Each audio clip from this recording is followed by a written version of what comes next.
Hello दोस्तों, welcome to my YouTube channel DK brothers. Stock review की series में हम एक और शेयर लेके आए हैं, Sindhu trade links limited. So आप कंपनी का नाम देख के समझ गए होंगे कि वो ट्रेडिंग रिलेटेड एक कंपनी है। अगर आप मेरी चैनल पे नए हो तो मेरी चैनल डीके ब्रदर्स को सब्सक्राइब करो। ऐसे इंफॉर्मेटिव वीडियो मेरे चैनल पे आपको मिलते रहेंगे। सो कंपनी को हम जस्ट रिव्यू करते हैं तो Sindhu trade links limited is an Indian holding company primarily engage in different sections, transportation, logistics and mining with diversified business interests including the media, finance and power generation. So आप देख सकते हो कि company का जो different segments में business है like logistic, transportation, mining, media, finance, power generation, उसकी वजह से वो कहीं ना कहीं अलग अलग फील्ड से अच्छा खासा पैसा बना सकती है।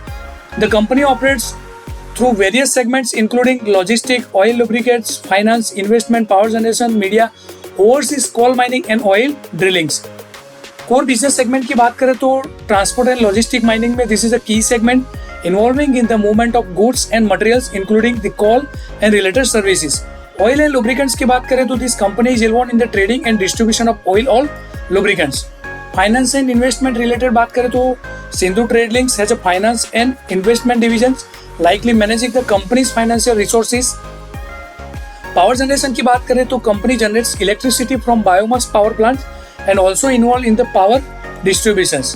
मीडिया एक्टिविटीज की बात करें तो this segments include the publications of the Hindi daily newspaper that is called Haribhoomi, operation of the Hindi TV news channels is Janta TV and management of digital news platforms. Overseas और कोल माइनिंग ट्रेडिंग की बात करें तो Sindhu trade links also engage in the coal mining and trading activity internationally. Oil drillings में the company is also involve in the oil drilling operations. Key subsidiary की बात करें तो Haribhoomi communications private limited engage in the media productions. Indus automotive involve in the trading of automobile parts and spares. Sindhu bio power generate the electricity from the biomass. परम मित्र resources engage in the overseas coal mining. So ये बहुत सारे उसके subsidiaries है जिसमें वो पैसा बनाती है। अदर नोटेबल एक्टिविटीज की बात करें तो petrol pump operations, the company operates a petrol pump in the Chhattisgarh, trading of automobile spare parts. Indus Automotive trades in the automotive parts, heavily earth moving equipments, lubricants, tires, tubes, flaps. Development of the food park, the company is also involved in the development of food park for the food processing industries. So आप देख सकते हो कि company का कितना सारा segment में business है। Sindhu trade links limited formerly known as Bhandari consultancy and finance limited. Company is registered with New Delhi और कंपनी की करंट कैपिटलाइजेशन आप देखोगे तो 5,511 करोड़ है। कंपनी के मैनेजमेंट की बात करें तो company has board of directors and key manager persons including CEO, CFO and the heads of various department. Current CEO of this company is mister Alok Gupta.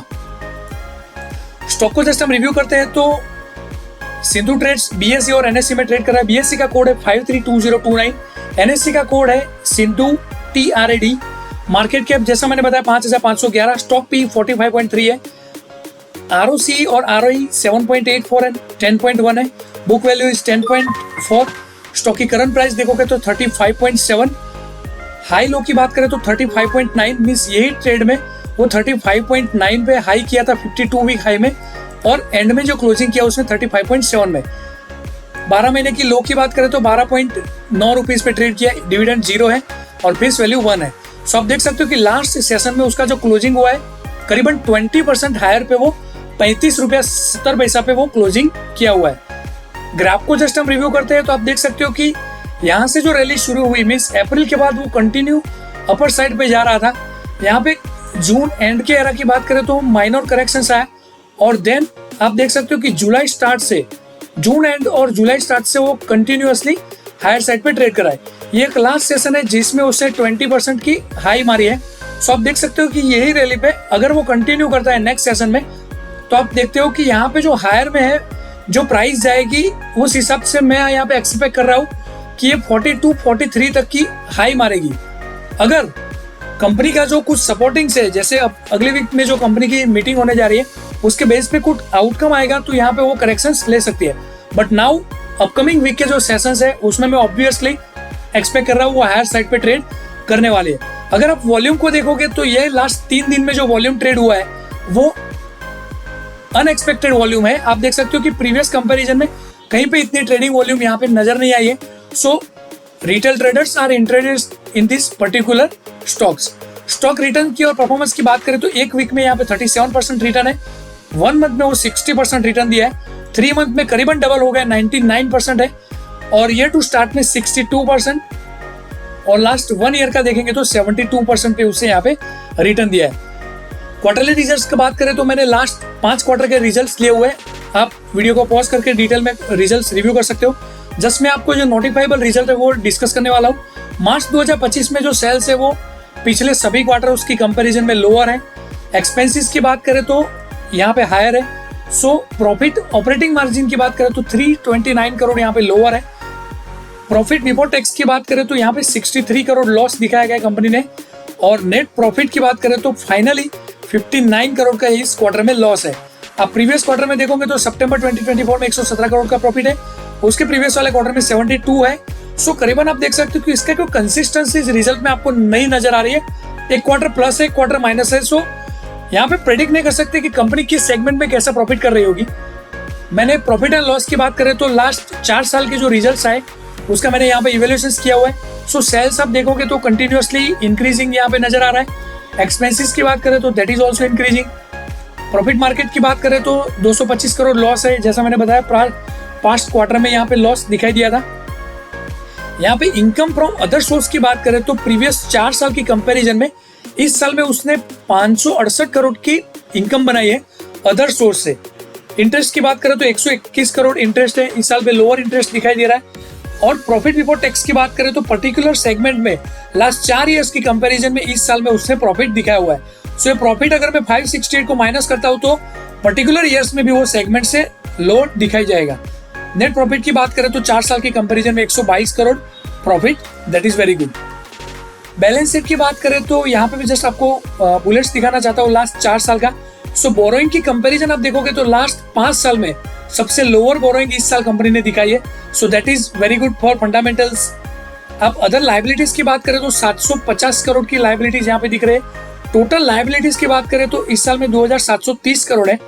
Investment की बात करें तो आप देखोगे कि लास्ट 4 साल की कंपैरिजन में इस साल का जो इन्वेस्टमेंट है वो चारों साल को मिलाओगे तो भी ये हायर साइड पे नजर आता हुआ दिखाई दे रहा है। सो कंपनी कुछ अच्छा खासा इन्वेस्टमेंट कर रही है, जिसकी वजह से इसकी बैलेंस शीट पे इतना सारा लॉस और एबनॉर्मलिटी यहाँ पे नजर आ रही है।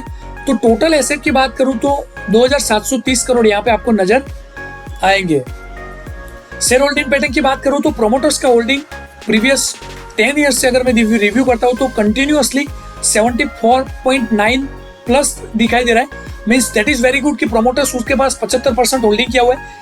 एफआईआई और डीआईएस की बात करें तो बहुत नॉमिनल है, 0.04 और 0.01 है। पब्लिक होल्डिंग की बात करें तो 25% यहाँ पे पब्लिक होल्डिंग पे दिया हुआ है। So total number of shares की बात करें तो 47,788 नंबर ऑफ शेयर्स है मार्च 25 के रिजल्ट के हिसाब से। सेबी को उन्होंने जून 26 को एक लेटर लिखा था कि वो ट्रेडिंग क्लोजिंग कर रहे हैं इनसाइडर ट्रेडिंग को प्रोहिबिट करने के लिए। सो 1 जुलाई 2025 से ये ट्रेडिंग सेशन क्लोज हो गया है और 48 आवर्स आफ्टर द रिजल्ट और declaration of the outcome for that meetings. So 30 जून को जो क्वार्टर क्लोज हुआ है उसके रिजल्ट्स अभी बहुत ही जल्द आने वाले हैं। उन्होंने बताया the date of board meetings consider to financial results for the June quarter will be intimate separately. So जब भी अपकमिंग लेटर्स आएगा और जब भी डेट्स डिसाइड करेंगे मैं आपको फर्दर अपडेट करूंगा। आप मेरी चैनल को सब्सक्राइब करके रखिए। प्रोज एंड कॉन्स की बात करें तो स्टॉक्स में क्या पॉजिटिव नेगेटिव है, तो स्ट्रॉन्ग रेवेन्यू और प्रॉफिट ग्रोथ की बात करें तो 60% Q2 फाइनेंशियल ईयर 25-25 में, net profit more than double 132% with a net margin of 18%. Over 3 years periods, this includes 84%, outperforming the peers 40%. High insider ownership, जो मैंने बताया 75% शेयर जो है वो insider owners के पास होल्ड किया हुआ है, that is very good for the internal confidence and alignment with the shareholders interest. Credit rating upgrade की बात करें तो India rating upgrade the companies long term credit rating to IND B+ in June 2025 last month में, citing to improvement in the operational metrics. While outlook remains negative, the upgrade signals some financial stabilization. Stock price movement की बात करें तो 52 week high किया हुआ है 35.9 पे late जुलाई 2025 में, back the high trading volumes. आप देख सकते हो कि जैसा मैंने प्रीवियस ग्राफ में बताया, the market cap reportedly increase 5,511 crore पे मार्केट रेट आपको नजर आएगा। कॉन्स की बात करें तो वीक Q4 के जो रिजल्ट्स है वो आपको यहाँ पे लोअर साइड दिखाई देते रहे। नेट लॉस ऑफ 59 करोड़, जैसा मैंने बताया अनइवन रिजल्ट्स क्वार्टर वाइज आ रहा है, so that is little bit confusion. EBITDA also turned -15 crore, signaling the operational weakness. Overvaluation concerns means PE ratio was 100, which may not be justified unless the future incoming accelerating. Debt balance sheet की बात करें तो although there being improvements, India rating maintains a negative outlooks, so that is also a cash flow or realizing the minute operation on the profitability. The company had previously aimed to become debt free by 2023. Management ने commit किया था, but till they are not debt free, progress is going on but not completed. In June 2025, there were trading restrictions, insider trading alerts, clarifications issued by the company in the response to unusual stock volatility. This introduced the short-term volatility and uncertainty for the traders. So आप देख सकते हो कि ये evolution के base पे आपको पता चला होगा कि स्टॉक्स में कैसी movement upper and down side पे रह रही है. Thank you for watching this video only for educational purpose. कुछ भी डाउट है तो वीडियो के नीचे कमेंट कर सकते हो. वीडियो अगर अच्छा लगा तो लाइक कीजिए, वीडियो को शेयर कीजिए और मेरी चैनल डीके ब्रदर्स को सब्सक्राइब कीजिए. ऐसे इंफॉर्मेटिव वीडियो मैं आपके लेके ले जाता हूँ. थैंक यू, मिलते हैं नेक्स्ट वीडियो में.